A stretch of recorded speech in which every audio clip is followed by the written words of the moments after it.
Okay, let's see. Oh, we've got. Okay, so we got Emily Reagan. Hello, welcome on, ladies. Woo! Okay. All right, welcome to Girls Night In. This is our spa night. We're talking skin, hair, and nails, all things natural wellness with Dr. Carmen Jones. She is so incredible. Ladies, please ask her all of your natural health questions, everything involving skin, hair, nails, and all things natural wellness.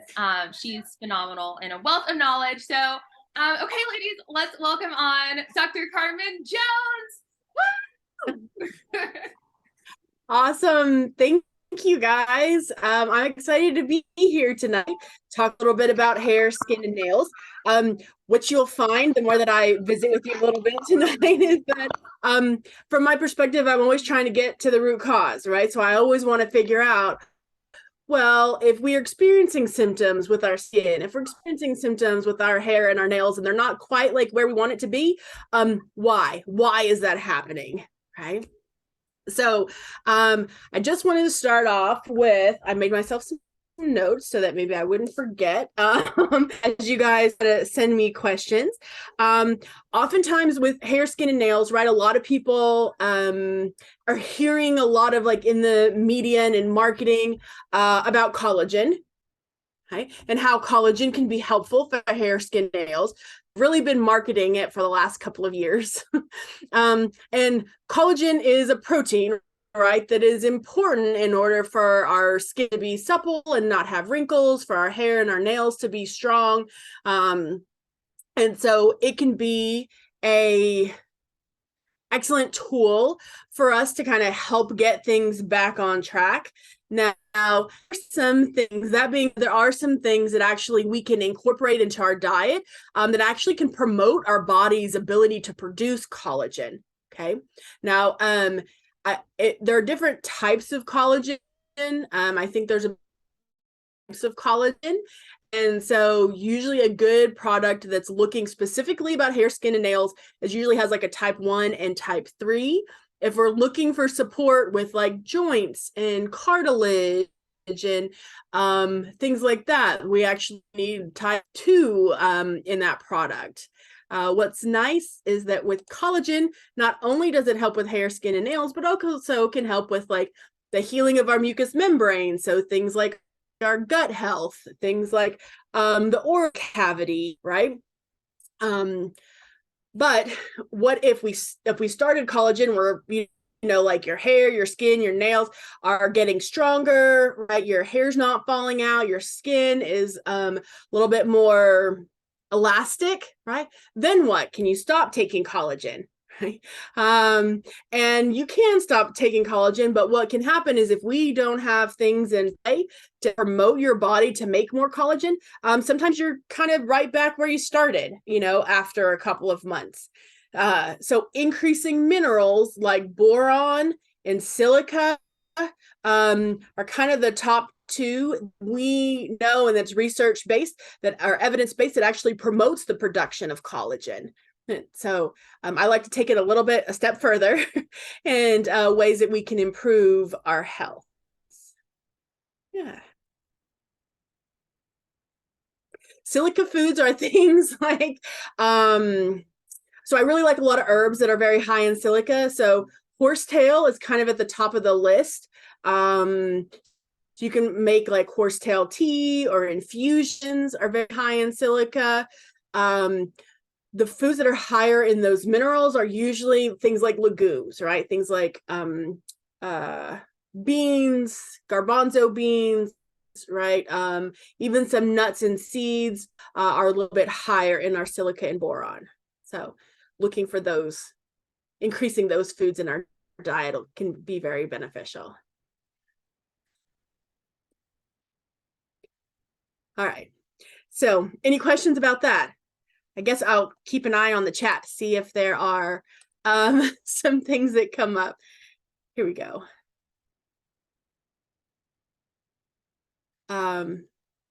Yeah. So the other trying to think of the other name for horsetail is equisetum. You usually find it growing around creek beds, but it's one of those that's super easy to make as a tea. Nettles, if you guys, I use a lot of herbs and food as medicine.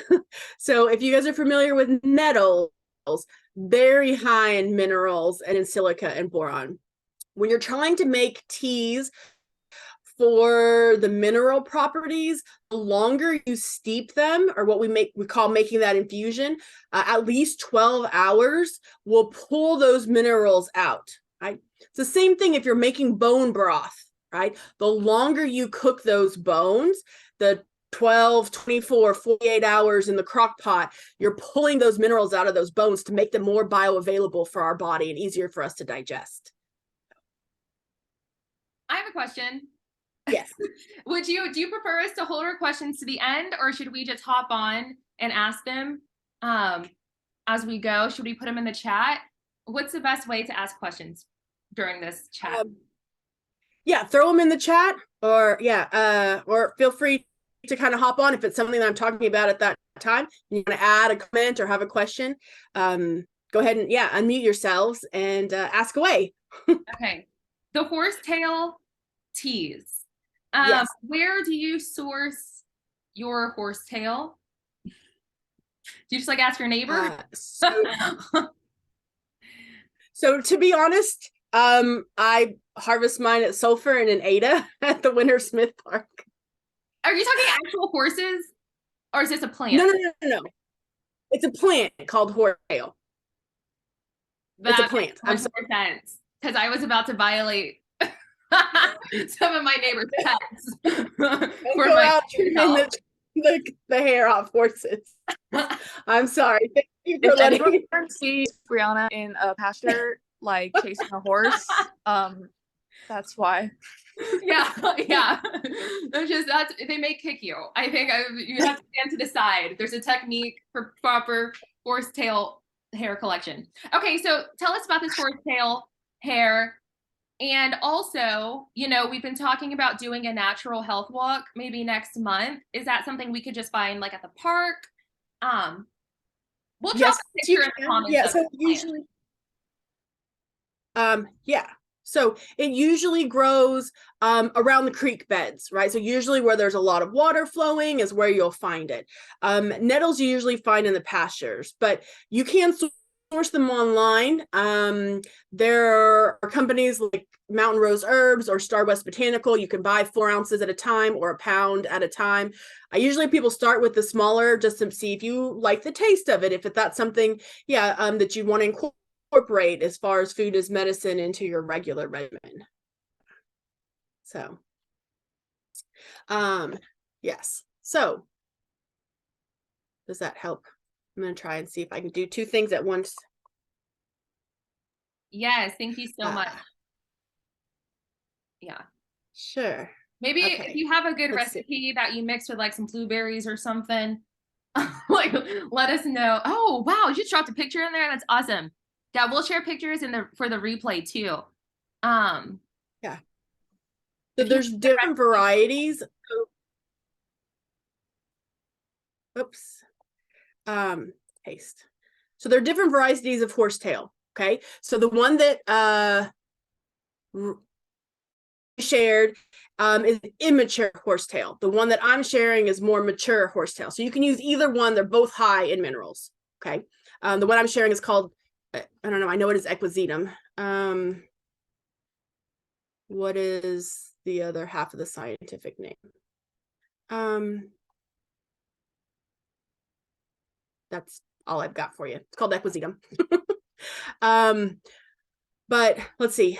It's like I said, if you want to use this as a tea, it's usually a tablespoon per quart of water, hot water. Let it infuse for 12 hours, and then drink it the next day. Okay. Usually 2 cups a day is a good dose. So usually that quart, it's 4 cups, so will last 2 days, and then make another batch. And then you can mix it with nettles. Yeah. So if you get tired, of this, but you can totally add blueberries or antioxidant, any kind of berry. Blueberries, blackberries, raspberries are all antioxidant, high in vitamin C, excellent for our skin. Yeah. Protects against wrinkles, protects against sunburns. Yeah. The metals come from beans, like garbanzo beans, hummus. So what was the beginning of that? You said mix it with metals. Did you say the metals come from like garbanzo beans? No, I said mix it with nettles. What's that? Nettles with an N. What's that? It's another herb. Okay. It's another herb called stinging nettles. Okay. Don't let me cook your tea, guys. It's going to be crazy. You got some horsetails and screws and hummus. Cool. Okay. Noted. So the other one, it's also known as stinging nettles or nettles tea. Yeah. Now, what you're talking about, minerals. So the idea is we can get minerals from food, right? Specifically boron and silica help to promote our collagen production. So you can get those minerals in this horsetail, in stinging nettles, in garbanzo beans, right? Black beans, things like that. So I'm just giving you different examples of how we can promote or how we can increase that building block of the minerals to promote our body's collagen to make our hair, skin, and nails stronger. Does that make sense? I brought it back around, hopefully. So good. Okay. So for example, if we're making, and then I'll stop cutting you off and talking. If we're making a bone broth, and so if we put the horsetails in there and the nettles with some garbanzo beans, then that would be the perfect concoction for skin, nail, and hair health. Yes, because you're getting the collagen from the bones. You're also pulling even more minerals from the bones. So if you're doing something like that's that rich in minerals and concentrated, you don't have to do a cup of that. You don't have to do 2 cups of that a day, right? You may only have to take like a quarter cup or a couple of tablespoons to get the mineral benefit. So your bone broth would last a lot longer if you added those other high mineral foods to that concoction. Makes sense. Perfect. Okay. Let's see. So I wanted to talk about that, right? Because as we get older, as we are exposed to different environmental toxins, as we're exposed to stress, right? Our skin changes, our hair changes. And so by knowing how we can support the growth of those things can be really beneficial. Right. During COVID, a lot of people experienced a lot of physical stress and a lot of emotional stress, and they noticed their hair loss or thinning or changes. And so we address that root cause, but also provide your body with building blocks to help to strengthen, those things. Yes. Okay, so how does it taste? So it tastes green, right? Not like spirulina, like green, but a little on the grassy side. So I think it's a pretty mild taste. Most people tolerate nettles really well. I usually take nettles to a lot of my talks for people to try it and taste it. So it's, like a light kind of grassy, flavor. So great question. Okay. So then, any other questions about that piece? So the next piece I want to talk about is our microbiome. Okay, if you guys are familiar with our microbiome.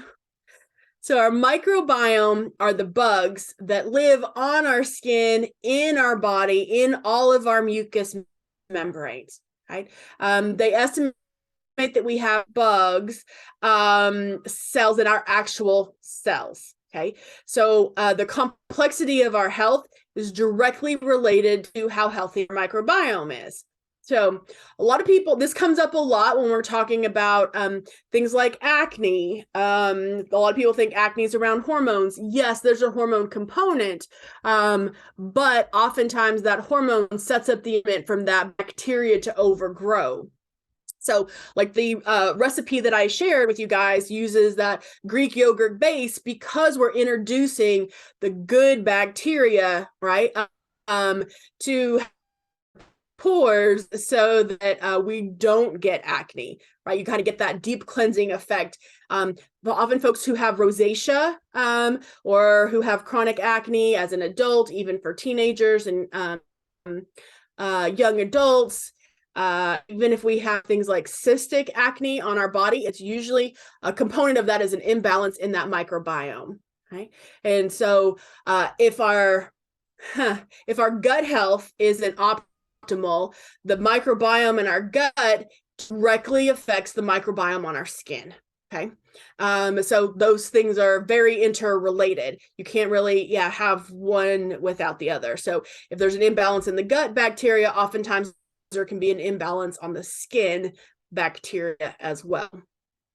So I have a lot of folks who always call, like ask for options around acne. And so I tell folks, right, like it's not just, everybody thinks of, okay, right, it's a bacteria problem. That's why they have products available for like the salicylic acid and like the antibacterial soaps and all of that, because they're trying to kill the bacteria that creates that acne. But there are always a lot of people who are talking about repopulating that bacteria, right? If we rebalance and introduce beneficial bacteria to the skin, right, that will help to balance things out, reduce acne flares, reduce things, like I said, like rosacea kind of come up the most, but other, skin irritations, especially on the face. So, all right. So when we're talking about,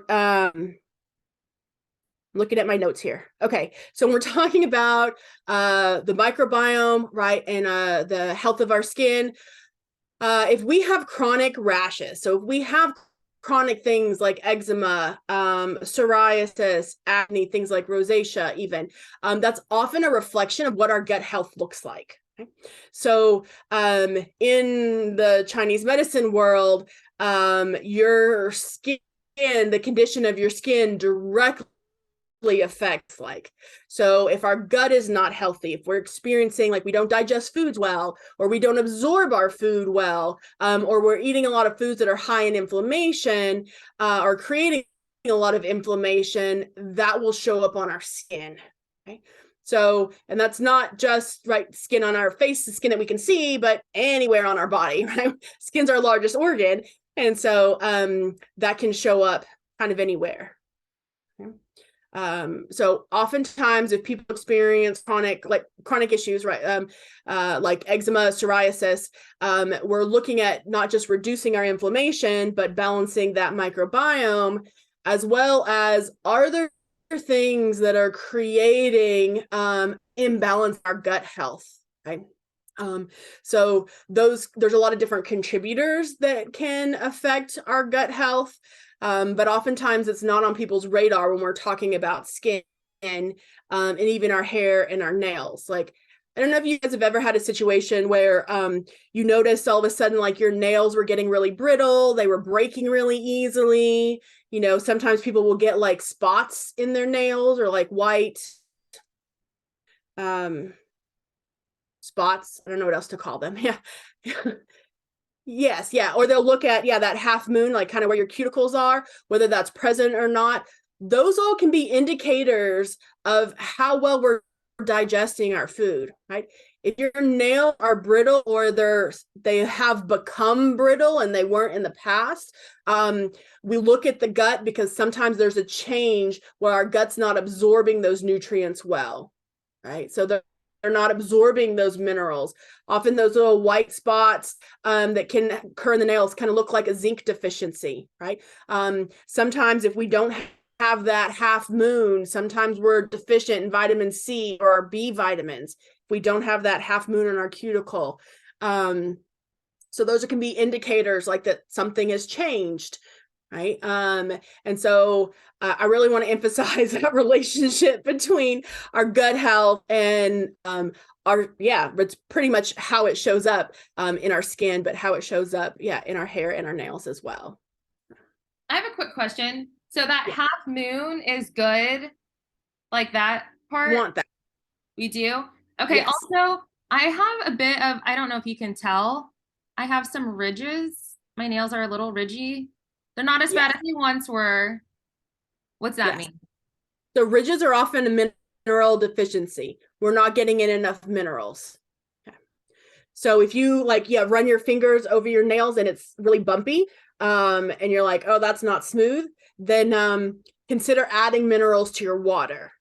Right. So oftentimes, a lot of where your water is, sometimes if it's a reverse osmosis water or a filtered water or distilled water, they actually remove those minerals along with the toxins, which is beneficial, right? We don't want to add any more exposure to toxins, but oftentimes we have to replenish with minerals. Yeah, so you can do that. The easiest way to do that is with water. Let's see, I'm catching up. Yes, Celtic salt is a good source of getting minerals. You can also do an organic pink Himalayan salt, Soleil. That's something you guys have heard of. It's a Soleil is spelled S-O-L-E, and you can Soleil. But essentially, what it is you take. You can do this with Celtic sea salt as well, as I usually do a coarse salt. Take chunks of that salt and you put it in a quart jar and you stir it up. And usually you want that salt to be that water to be saturated with that salt and those minerals. So whether it's like a chunk of Himalayan salt or like a tablespoon of Celtic sea salt or another good source of salt, put it in that quart jar and stir it up. And you want to see salt on the bottom. Okay. If there's still salt, a couple of salt crystals, that salt is saturated, then you're just taking about a half a teaspoon of that and putting it in your water bottle every day. Celtic sea salt and Himalayan salt has about 82 different trace minerals along with the sodium chloride. Be very beneficial. Yes. Yeah.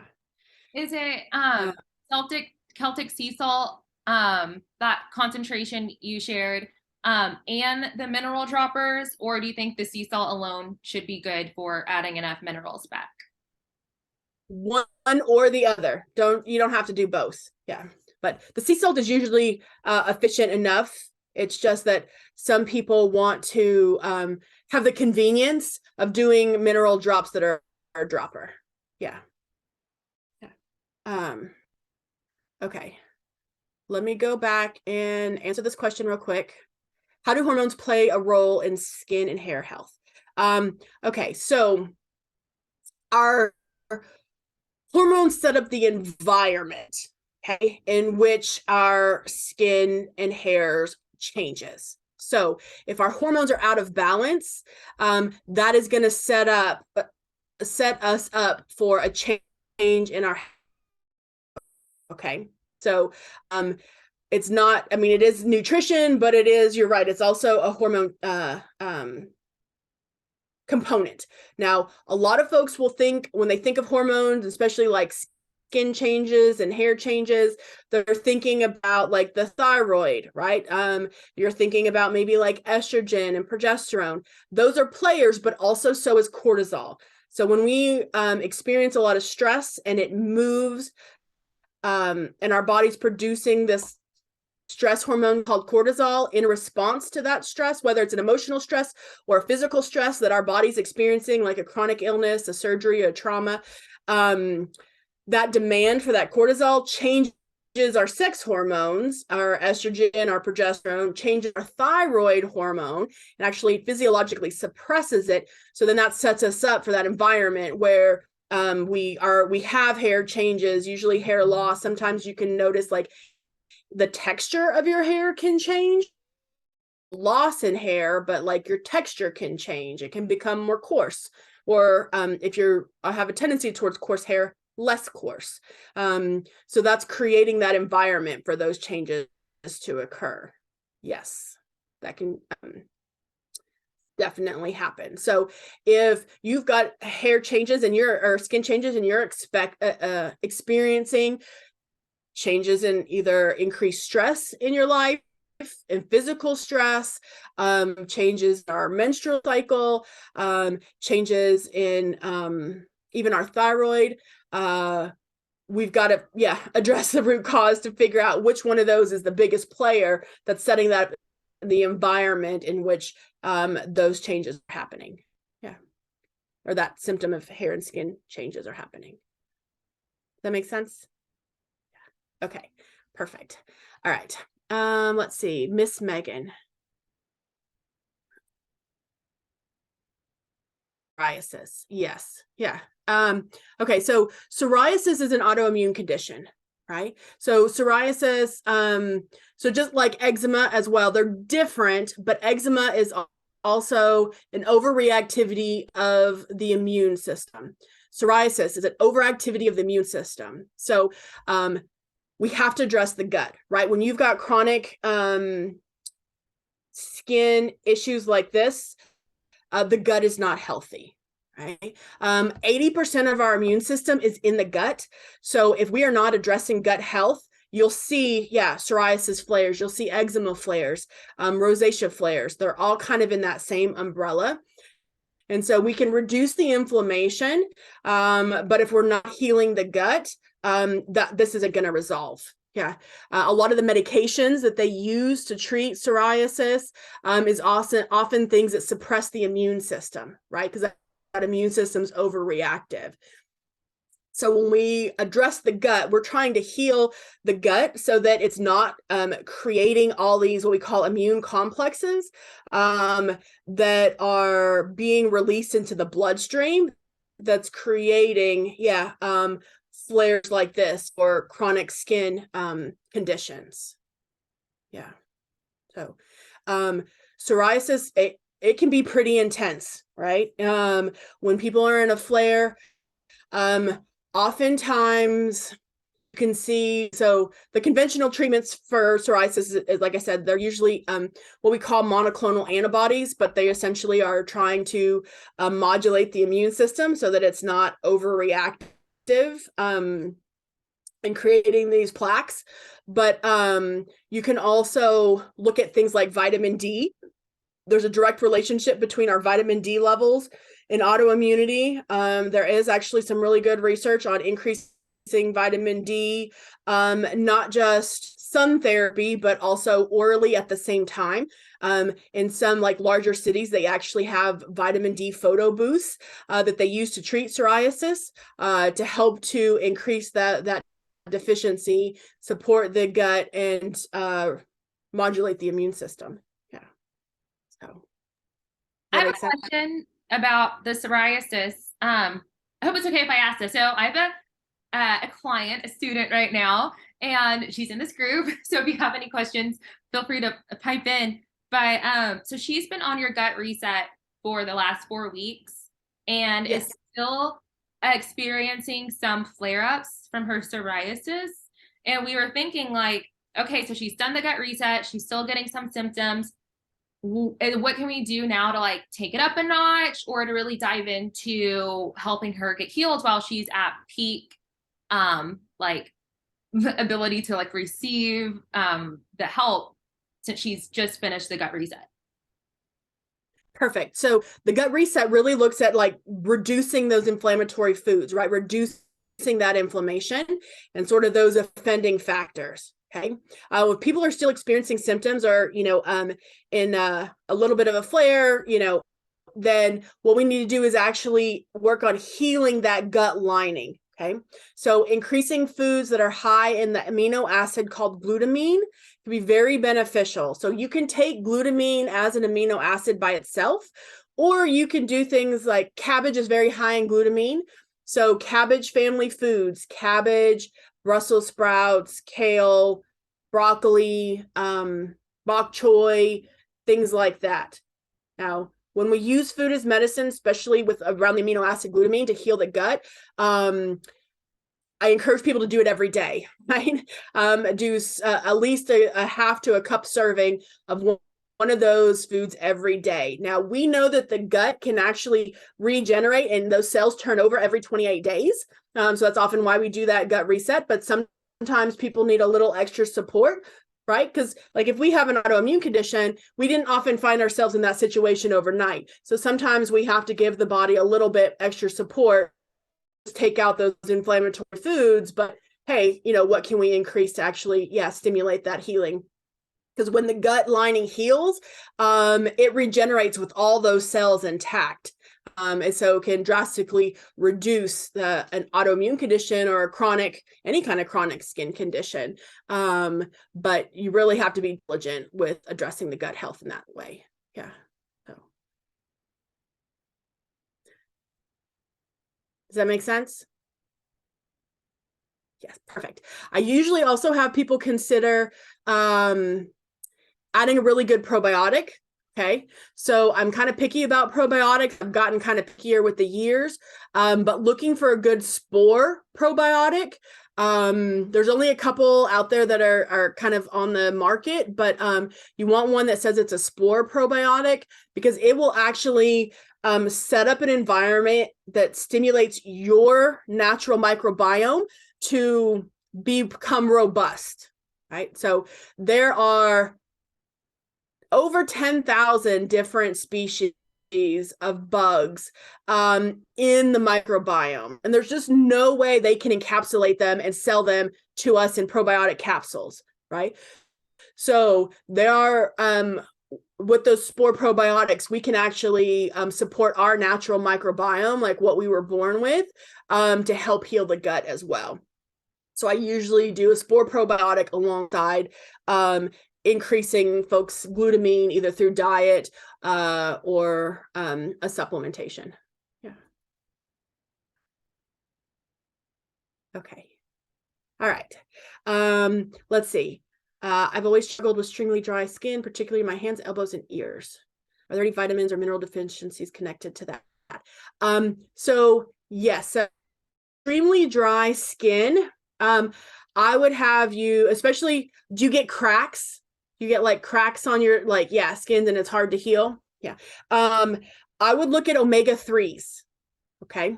So omega-3s, I mean, a lot of people think of omega fish oil, right? It helps with the heart, it helps with our blood vessels, but it helps with our skin as well. Helps with our tears, helps with dry mouth and saliva production. But when we have really dry skin, it's often an omega-3 deficiency.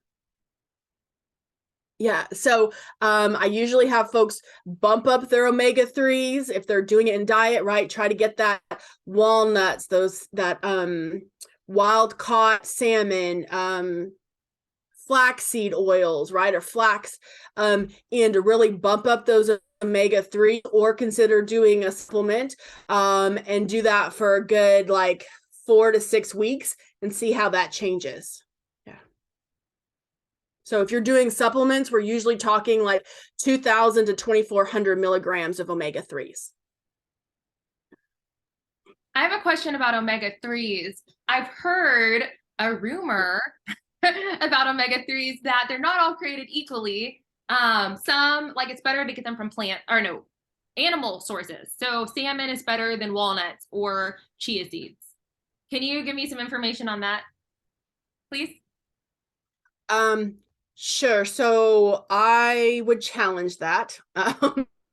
So oftentimes, if you get a plant source of omega-3, it's actually per concentration, it's higher. The amounts of omega-3s are higher in the animal sources than in plant sources. Okay. So that may be why people say that.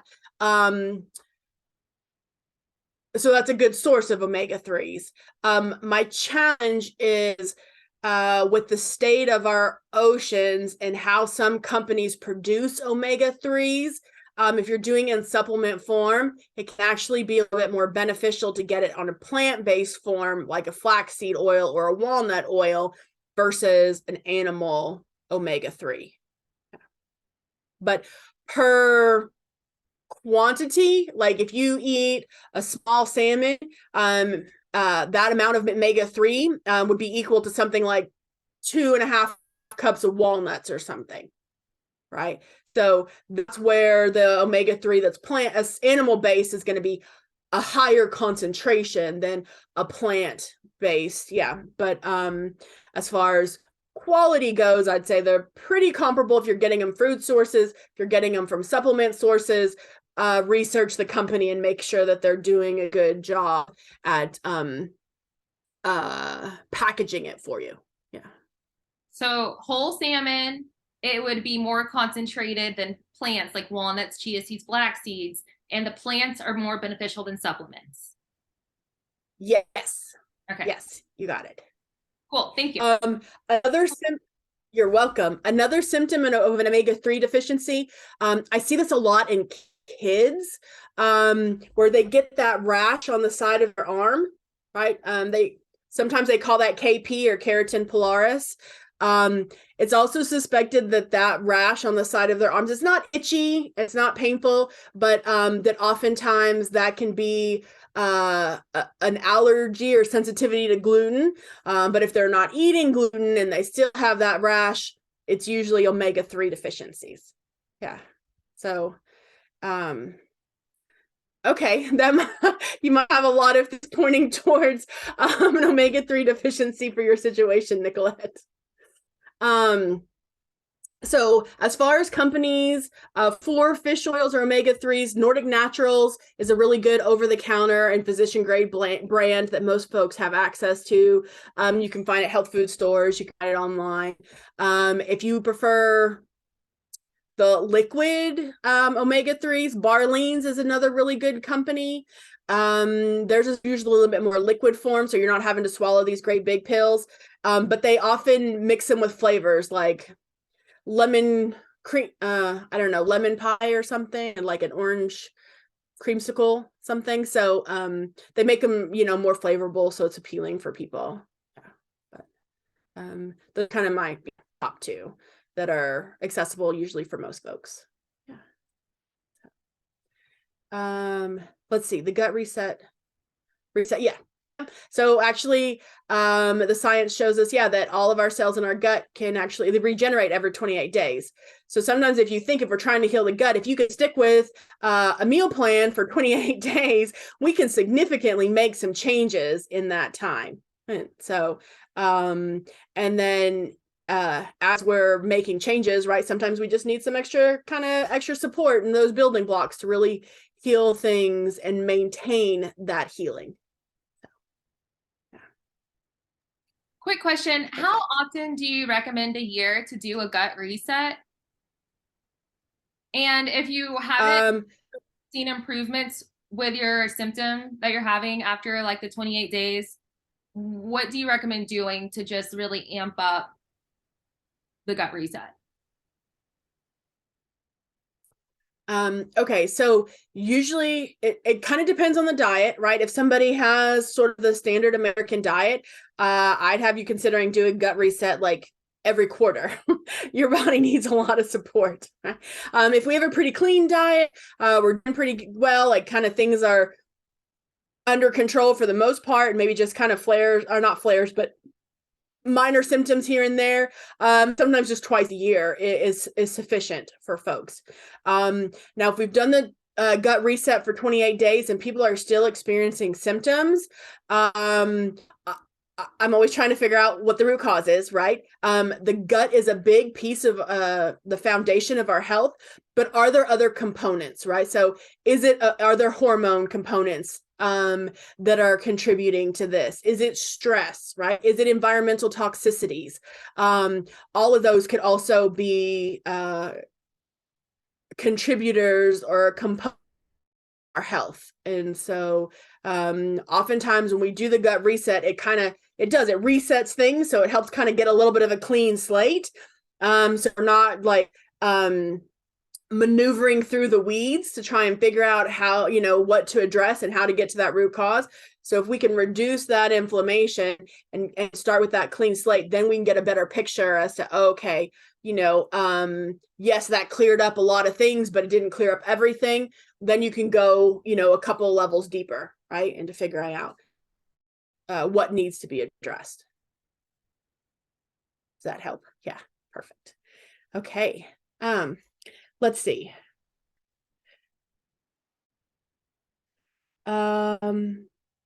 Okay. Any other questions so far? Okay. I just wanted to touch on a couple other things. Because let's see. So, like we talked about acupuncture and how acupuncture can be beneficial for the hair, skin, and nails. We use acupuncture, and I mean, Chinese medicine has been using acupuncture for thousands of years for pretty much every ailment you can imagine, right? Not just pain, but stress, gut health, hormone balancing, right? Fertility, kind of, yeah, you name it. They've got points on the meridians they can address. So with our hair, skin, and nails, right, you're seeing kind of this movement of doing more like facial acupuncture instead of botox to help to address wrinkles. And what that does, it actually stimulates any type of acupuncture. We pick specific points on the body to stimulate the movement of qi, which is also known as our life force energy. And so if we are moving, right, the qi, we're also moving the lymph, we're moving the blood. So that's promoting that healing so that we're not kind of in this stagnant state. Oftentimes our body can become stagnant for a lot of different reasons, but we really kind of emphasize we're moving things. So if you're moving, that qi, that blood flow, that lymph, you're increasing collagen, right? You're moving out that inflammation. So that can be really beneficial at promoting that elasticity for wrinkles, but also even, promoting our overall health and wellness. Right. Can also even balance out that stress because we're opening up those meridians. So there's a lot of different components, right? Like we're talking about hair, skin, and nails. There's a lot of different components and kind of pieces involved, and it's not just on that superficial level. So if there's things that we can do that are whole body therapies to support the improvement of those symptoms or improvement of our overall health, I like to share it. Awesome. Okay, I have a question about that. How many facial acupuncture, like cosmetic acupuncture treatments do we need to do to equivalent to like one treatment of Botox? And then also, I know you have like a CO2 tank. How does that affect that? I don't know if you use it for medical purposes. I'm sure you do. I don't care about any of that. I only care about my skin, hair, and nails right now. So, what can we use that CO2 for cosmetically? Okay, so the first question on, how many treatments does it take for acupuncture? So it kind of depends on individually, like where your skin is at. For somebody who has a little bit more like deeper wrinkles and they've lost a lot of elasticity in their face, it could take up to 12 sessions. Somebody who doesn't have, still has a lot of elasticity, they're just working on like laugh lines or like, like mild, I don't know what these things are called, but like mild lines. It may only be like 3 to 6 sessions. And so usually those sessions are like an hour, usually it's 45 minutes. The needles are in for 45 minutes. So yeah, since it's actually working with, right, we're promoting the movement and that increase of collagen elasticity. Oftentimes those treatments can be a little bit longer lasting than Botox, right? Because Botox, really, you're just paralyzing those cells so that those muscles are not holding those creases, but that degrades over time. So that's where that part's a little bit different. Now, what you're asking about, what's in my office, it's not CO2, it's actually oxygen. So it's called a hyperbaric oxygen chamber. And so what it is it's actually a chamber that increases the pressure. So out here in the atmosphere, it's 1 atmospheric pressure, and in the chamber, it goes at 1.3. So it's equivalent to like diving in the ocean about 15 feet. Okay. So that pressure change increases the red blood cells to have a higher demand for oxygen. Okay, so what we're actually trying to do is we're trying to increase what we say is the red blood cell binding capacity of oxygen, so that red blood cell can hold more oxygen cells. Well, as that red blood cell is circulating right through our body, letting go of those oxygen cells, that oxygen actually helps to gather up like oxidizing things and like free radicals. So that helps with our skin, that helps with our blood, the whole body therapy, but it can drastically improve our skin elasticity and even hair changes. So I have a couple of cases. So when I first got my hyperbaric chamber, I had a couple of older gentlemen who would come every week, and they're in their 70s. They work on farms, so they're farmers, and they would come every week, and they started their one of their dogs started noticing that he was getting a little bit more hair, and he was like growing baby hairs, and he was like, I don't know what you're talking about. And so she calls me and she was like, what is my dad doing over there? Because he was bald and now he's growing hair. You know, he's like 76. And so, and the other gentleman, his hair actually started turning brown again, because he was increasing the oxygen, right? That heals our body. And so his hair was going from gray back to brown, as he was coming in and getting, his hyperbaric sessions in. So oxygen is very powerful. That's why we need to breathe well, but we just kind of concentrate it in that chamber. Very cool. Thank you so much. I had no clue about that. You're very welcome. Yeah. Any other questions?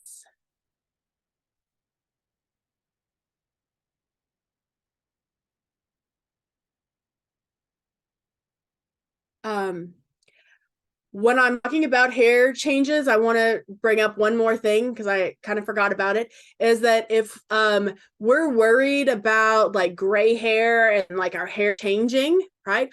Oftentimes, again, that can also be a mineral deficiency. And so if we have a sudden hair change, so like we've experienced notice a little bit more gray hairs or silver hairs or something. It's often because our body has used all the minerals that we may have had on reserve to address that stress. So by increasing molasses in our teas or molasses, on a regular basis, can be very beneficial at actually changing your hair color back to the original color and slowing down the gray process. So, okay.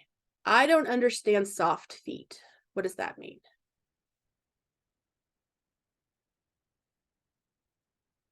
We want to have it. We want to have those soft, baby soft feet. We want soft feet. Okay. So we start with the omega-3s, right? Start with the omega-3s that often will soften the skin from the inside out, right? A lot of times when we have like skin sloughing off, people will treat it from the outside in, like doing heavy creams, right? Doing like, I don't know, Vaseline and like moisturizing socks and all of that stuff. But it's actually, you've got to start from the inside out. Yeah.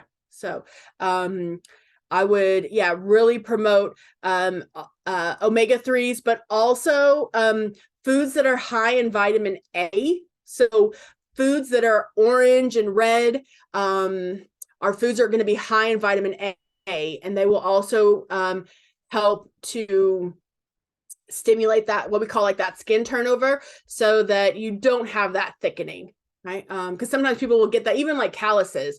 But so red peppers, yellow peppers, red berries, right? You guys have to brainstorm red and yellow and orange. Orange is pineapple, right? Squashes, things that are in that spectrum will be high in vitamin A. Can also help with keeping our feet soft, keeping our skin soft. Okay, can we get too much of a mineral? Would that be a concern? Okay, so if you have what happens if you get too much of a mineral is you get loose stools. Okay, so technically you can overdo it, but you'll know when you've overdone it, right? So then we just back down. Usually if you're following, like if you're doing a trace mineral and it has drops, it'll tell you on the bottle like 10 drops per gallon, 20 drops per gallon. So if you're, doing like your quart jar of water, then you're only doing, a couple of drops. If you are, it will help keep you regular, right? So if you're doing too many minerals, it'll help you keep you regular. If you have a history of constipation, you need minerals. So whether you do like a specific mineral like magnesium, I prefer all of the minerals, because if you're deficient in one, you're probably deficient in most of them. So that would be the biggest concern, is that just kind of, back down, take a break for a couple days, or take a break for a week and then do a smaller dose. But we do store minerals to a certain extent, but we don't store minerals to the point that it gets pathologic. Your body will dump them with loose stools and diarrhea. Good question. Thank you. I have a question. Surprise. Okay, I have started using castor oil.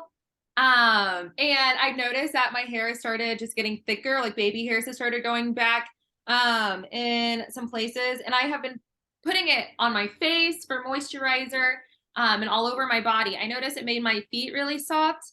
And I was joking with Emily about it the other day, about how I was curious about my leg hair start growing too. I have not become hairy all over, not more than usual. But what other types of oils should I be blending that with something else to moisturize better? Or like, how do you feel about castor oil as a topical? What should we put on our skin to help promote moisturizing? Perfect. I love castor oil. Castor oil is also very excellent for detoxing. So if it's great in the summertime, because oftentimes if we're out in the sun, right, our skin changes. And so we have exposure to the sun that changes our skin.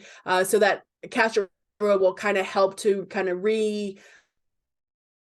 also if we work in or if we're exposed, like if you're in places that have a lot of cigarette smoke, or a lot of smoke in general, or a lot of chemicals in the air, castor oil is very important for you. It does promote hair growth. You can also use it on your eyelashes. Have you seen that? You can use castor oil and it will promote your eyelashes to get thicker and to grow more eyelashes. It's very sticky. You want an cold pressed, hexane-free castor oil, okay? Because you don't need any of the extra toxins that can come with that. But it's very sticky, so you can mix it. My favorite one to mix it with is jojoba oil, okay? Jojoba is the same pH as our skin, so we usually absorb it pretty well. So usually I mix it with jojoba oil. You can also use a sweet almond oil, or an apricot oil, sweet almond oil, apricot oil. Are all very beneficial for the skin. They're lighter oils, so they're a little bit more beneficial, especially for the summertime. The winter time, I usually mix castor oil with shea butter, because shea butter is also very moisturizing. It's a lot thicker, so it works better, especially if we're in really dry climates. That works a little bit better in the winter time, but in the summer,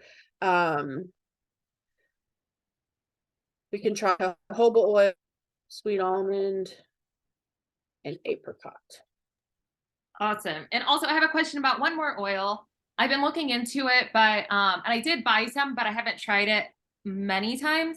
My grandpa and my grandma are farmers, and they used to have sheep, and they recommended linolene oil because they said, like, I don't know, they said it's good. What are your thoughts on linolene oil? I believe it's sheep sebum, which is basically pimples. I don't know. like Yeah, so it's yeah. So I know it is pronounced as lanolin, but it's lanolin. It's from sheep, the oils. And fun fact, that's actually how they make a lot of vitamin D supplements. Is the main ingredient of getting vitamin D is from lanolin. So they actually wash the sheep hide or the sheep skin or skin, hair with a product that helps to kind of strip those oils, and then that's where they get vitamin D. So the majority, so when you're looking at your vitamin D supplement, right, read the ingredients and see if it says it's from lanolin, it's from sheep. So you're getting that vitamin D, right? So vitamin D is excellent for our skin.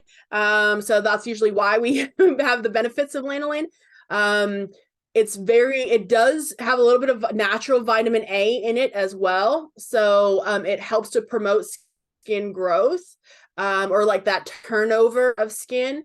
So sometimes if people are experiencing really like the deep cracks in our fingers, in our heels, women who are breastfeeding, who experience cracks in their breasts, we use lanolin to help to heal the surface while we're healing the inside from the inside out. Yeah. So, I love lanolin, an excellent source. Again, it is very thick. Yeah, well, I haven't really seen it in an oil form. I usually see it as like a cream. Yeah. But you can cut it with castor oil too. Usually I use more lanolin in the wintertime. Yeah. Because it's another thick moisturizer. And then our skin absorbs the vitamin D. So maybe that would be good. And yes. Okay. Yeah. Is it D3? Is it all one type of vitamin D? I'm sorry. Is it vitamin D that we need when there's not a lot of sun? D3. Yes. D3. Okay. Cool. Right on. Grandpa, right.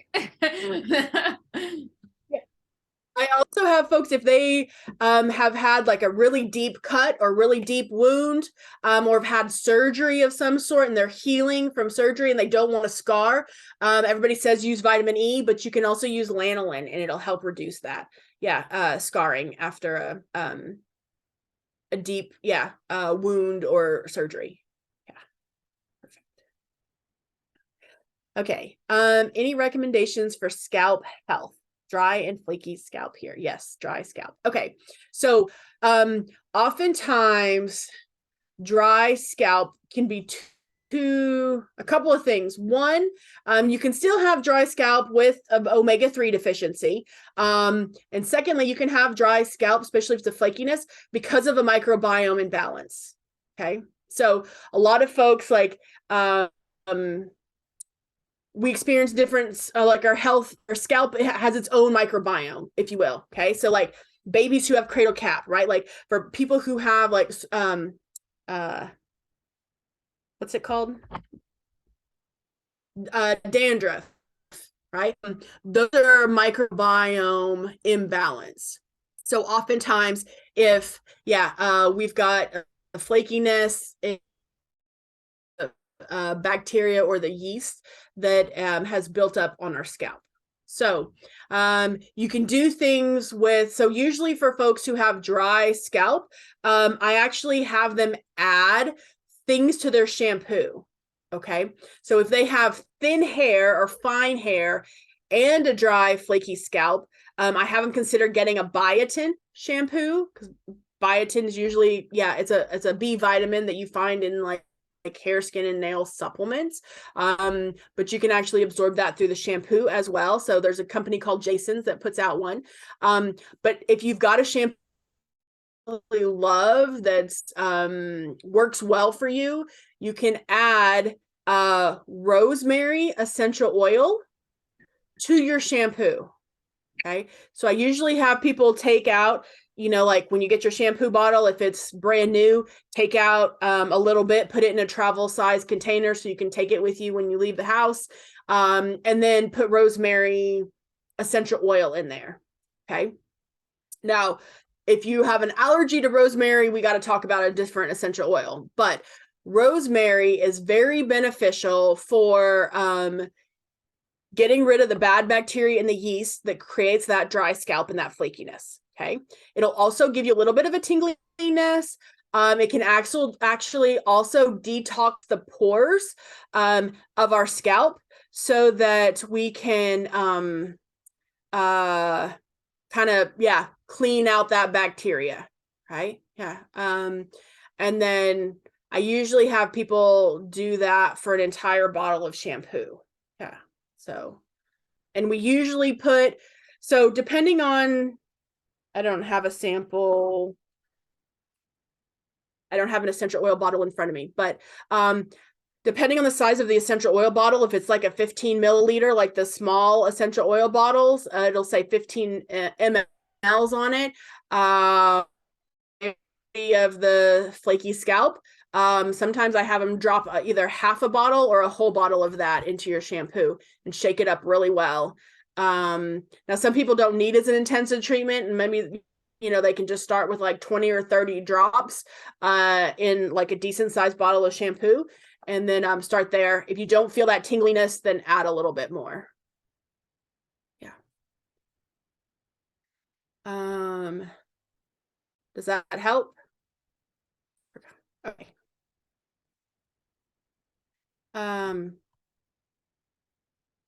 You have thick, coarse hair instead of thin hair. Yes, it's the same thing. Sorry. I didn't finish my thought. If it was thin hair, I'd have you add melatonin, a little melatonin to that shampoo and rosemary. But if you have thick, coarse hair, you don't need the melatonin, just do the rosemary essential oil to your shampoo bottle. Direction application.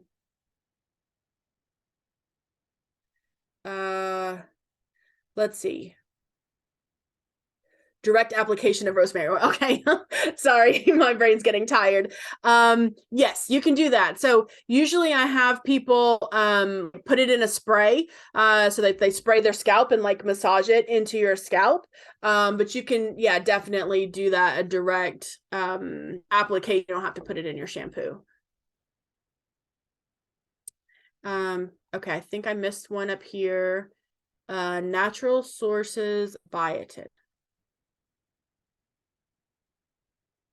That's a great question. I don't know that one off the top of my head, to be honest. So biotin is a B vitamin, right? Most green leafy vegetables are very high in B vitamins. So I'm going to go with that as an educated, guess. I will have to get back to you on that one. Let's see. See what I can find while I'm answering this next. I heard that sweet potatoes are high in biotin. That might be wrong though, but that's just what I've heard. Sweet potatoes are high in B vitamins, so okay. I could go with that. Yes. No clue, just something I heard. That's okay. Let's see. Okay, broccoli is very high in biotin. Berries are very high in biotin. I guess broccoli is kind of the top of the list. Fermented cabbage. Yeah. Let's see.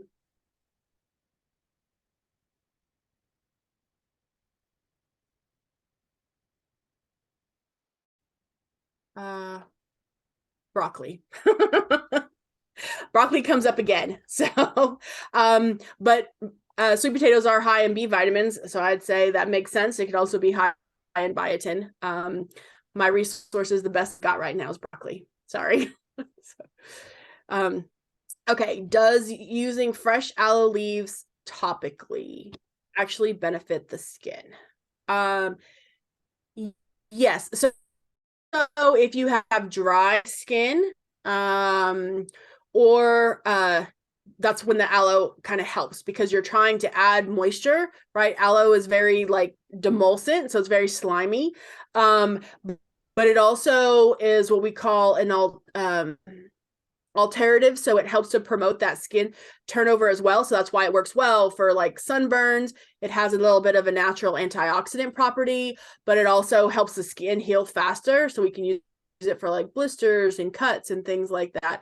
It stimulates the cells to heal faster. So yes, it actually does help. Let's see. Natural wrinkle prevention. I see so many chemicals on the market and creams and worry about it not being so healthy compared to natural things.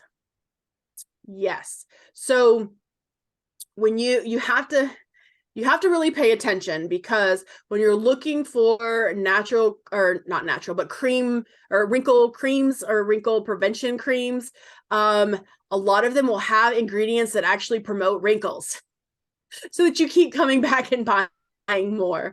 So pay attention if that product has alcohol in it. If it has like it may say alcohol, it may say cetyl alcohol, CETYL. If it says parabens in it, if it says sodium, not sodium, SLS, sodium lauryl sulfates, or sodium cearate, CEARATE, all of those are promoting wrinkles. Okay, so I would have you consider doing something like just a vitamin E oil as a moisturizer or for wrinkle prevention, right? You can mix vitamin E oil or do something that's a clean vitamin C cream. Is very good for wrinkle prevention.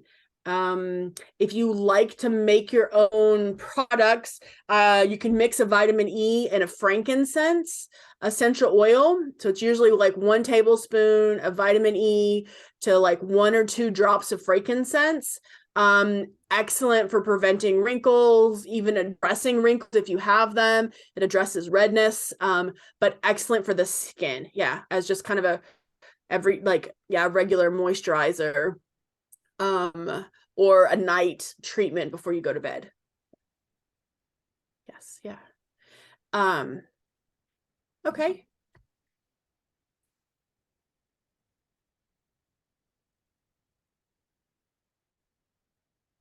Benefits of the probiotic face mask that I forgot to do on this call. Okay, so probiotics help the face. So the probiotics, what they're actually doing is they are balancing out the microbiome, right, on our face. So the healthier the microbiome, actually, the better elasticity of our skin, less acne, but also less scarring and less damage. So there's actually some research out there that looks at the microbiome of our skin. And if we have the right bacteria, we're less likely to have sunburn, less likely to have like skin changes because of toxin exposure. Yeah, so those probiotics, those little bitty bugs we can't see, actually benefit us and help us, protect us from sun damage and even toxin exposure.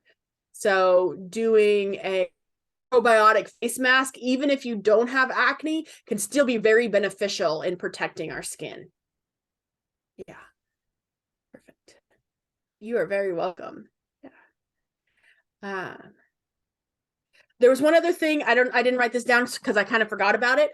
But when we're talking about oils and like wrinkle prevention and oils for your face, are you guys? And it's along the lines of acupuncture. Are you guys familiar with gua sha? You guys heard that? Yeah, I got a couple of heads. So practice of gua sha. It's kind of, I don't know if it's getting popular. I don't know. But anyway, gua sha is essentially like, until I get ready at my desk. It's essentially using these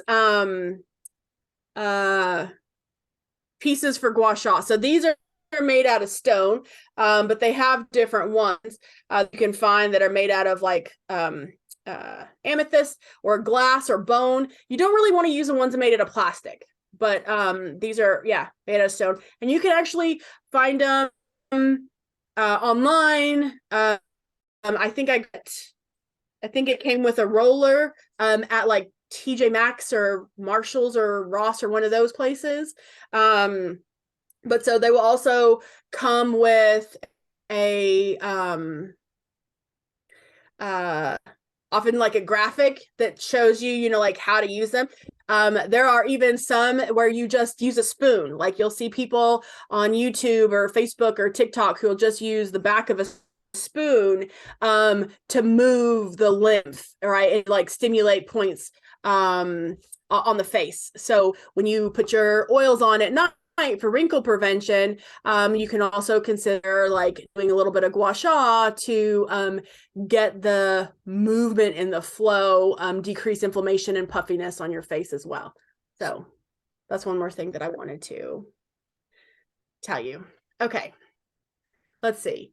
When should we do a hydrating versus a deep cleansing with a probiotic face mask? So I would do a deep cleansing probiotic face mask when you feel like your skin needs a little bit more support as far as kind of like damage goes, right? So if you have been out in the sun and you're got sunburnt, right? Or you were like, I don't know, working and you've got like,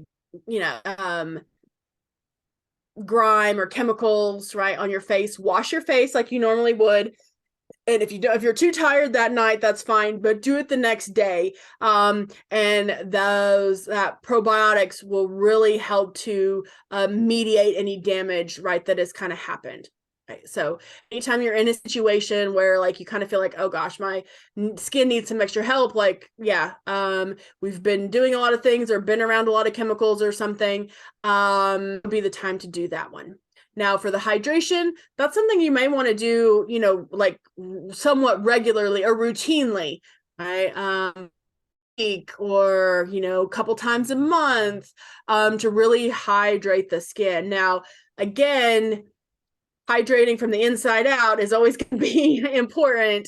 But especially like we're going into summertime, right? If you're out on the river all day and your skin is really like that tight, and feels a little bit dehydrated, right? That's when I would do the hydration mask. But I would have you consider doing that a routine thing. The probiotic, you may not have to do that as routinely, but at least maybe once every couple of months, to really populate the skin with the better bacteria.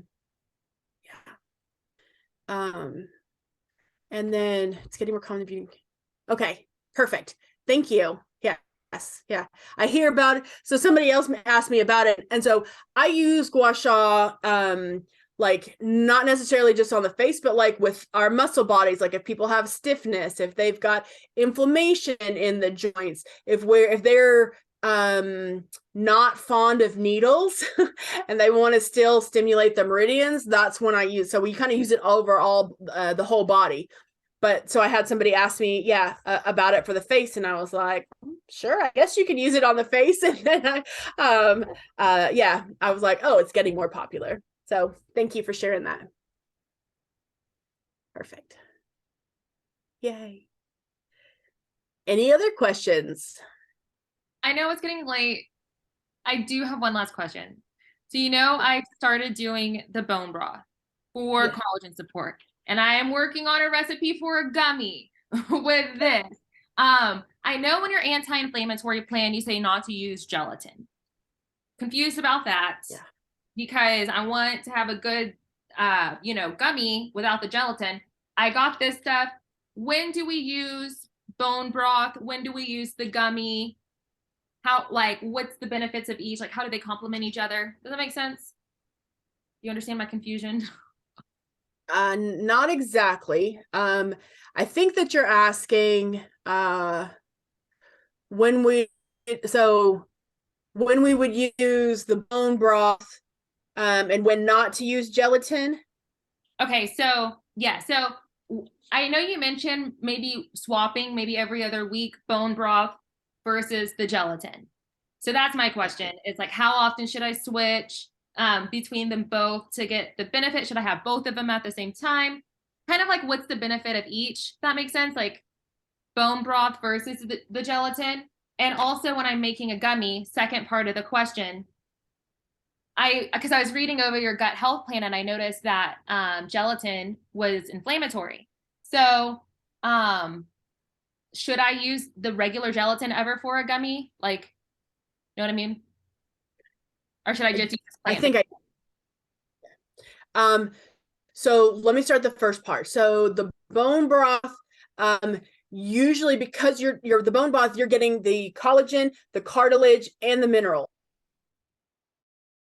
So all that deliciousness, and then if you add herbs in it, right, you're kind of adding another layer to it. Okay, that is something that I usually have people do 2 to 4 cups a week. Okay, so make up a quart at a time, that usually lasts about a week. If you're doing gelatin, like Jello gelatin or like Knox and flavored gelatin, those are made from animal products, right? That are not very clean. So they're traditionally made from horse hooves or cow hooves. That's why they're in the inflammatory section, right? Is because oftentimes it's just not clean. And so that's why, yeah, they're in that section. Now, when people don't have access to other things, they will work in a pinch, but you're not getting the mineral piece, getting the collagen component. You're not really even getting the cartilage component with the gelatin. Okay. When you're doing a plant-based like the agar or the gummies, again, that's the collagen piece. And so the plant-based is always a little bit cleaner in that sense. So that's why it's on the anti-inflammatory side and it's not, contributing to the inflammation. So that one you can kind of sprinkle throughout. The benefits is that the bone broth is a little bit more superior in the sense that you're getting all three: cartilage, collagen, and the minerals, right? With the agar, some people will debate that you're getting some of the minerals because it's a seaweed, right? Seaweed naturally has minerals in it. So that is true. It's just that it's a different minerals than what you find, in bone that produces that's the building blocks to collagen. Yeah. So you kind of intermix them, right? Like, so if you don't have bone broth available, you can use the gummies or do the agar powder and just kind of, make your own Jello. So it doesn't take a lot, right? So even just like a tablespoon a day will last you a little while of the Jello or the agar. Yeah. Preferably the agar. But yeah. So would be swapping between the bone broth and the gelatin just be like preference so you don't get bored of one? Mostly? Yeah. Okay. Yes. But the bone broth, keep returning to it because it's superior. I think it helps to heal the gut, things like that. Yes. So it helps to heal the gut because of the collagen. So if you do the plant-based Jello, the agar, or the gummies, and then you get your minerals from like nettles tea or molasses, right? Like you have other options to get those minerals in, so you don't always have to go with the bone broth. So we kind of mix and match based on what's available to us, and so we don't get burnt out on the same thing. Does that help? Yeah, so I'll be working on a horsetail gummy. some nettles gummy, yum. Add some blueberries in there. It'll be antioxidant. It could be delicious. Yeah. Perfect. Yeah. Thank you. You're very welcome. Anything else I can help you guys address?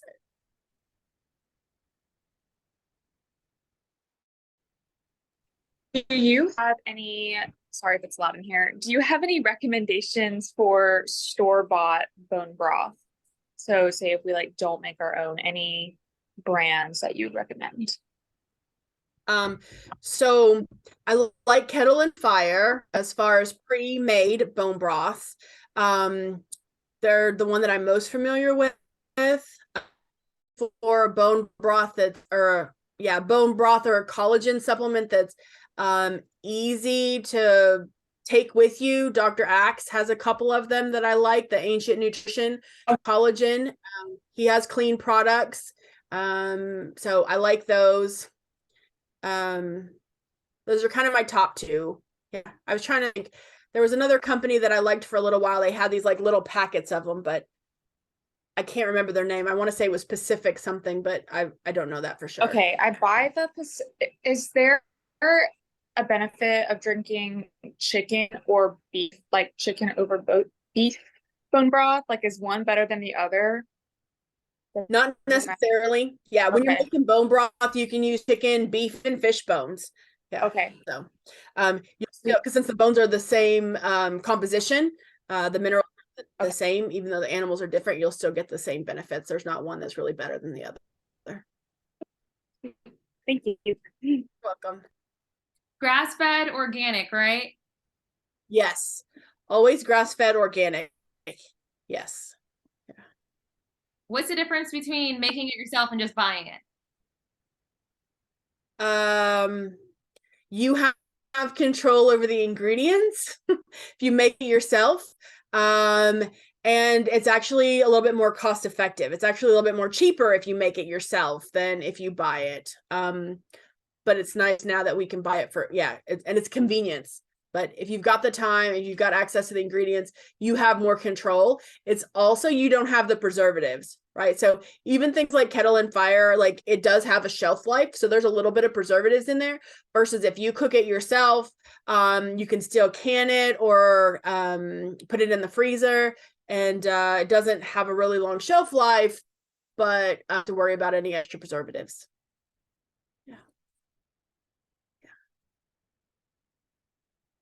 Perfect.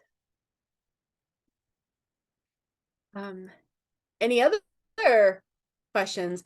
I covered all the things that I wanted to bring and share, with you ladies. If there's anything else that I can answer, I would be happy to address.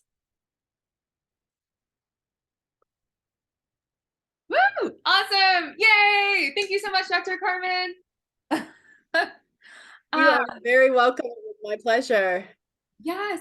And ladies, if you have any other questions that pop up, I'm going to share this recording in my Fitness Positivity community group. If you have friends you think would benefit from it, you can share this video with them and we'll support you. And by we, I mean Dr. Carmen, please, because she's the expert. We'll answer your questions in the comments. So yes, ladies, thank you all for coming tonight. Thank you, Dr. Carmen, for sharing your time and your knowledge. And yes. Okay, ladies. You're very welcome. Thank you, guys. I enjoyed it. Yeah. Thank you. Have a good night. Bye.